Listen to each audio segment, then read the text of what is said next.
Good morning and welcome to Scrum Time, the show that has covered everything and anything about this year's Rugby World Cup held in France, and we'll bring it to you for one last time. Don't forget, Scrum Time brought to you by RJM and Cobra, organisers of the HSBC Cobra 10s. I'm your host, Ben Ibrahim, and ladies and gentlemen, this is what it's all about. South Africa versus England in the Rugby World Cup final. The winner will take home the William Webb Ellis Trophy.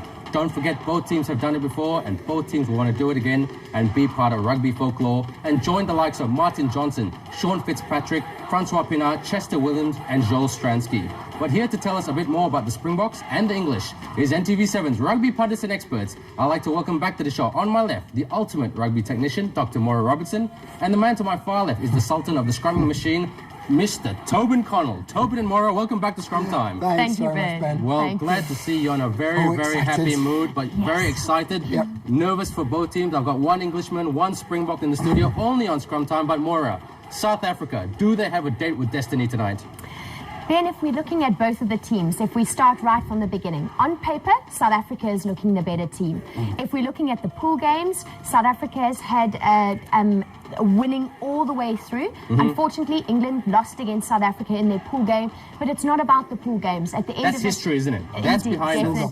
Definitely. Because if we're looking at England when they played in the quarterfinals and the semi-finals, it's a completely different game to what they were playing in the pool games.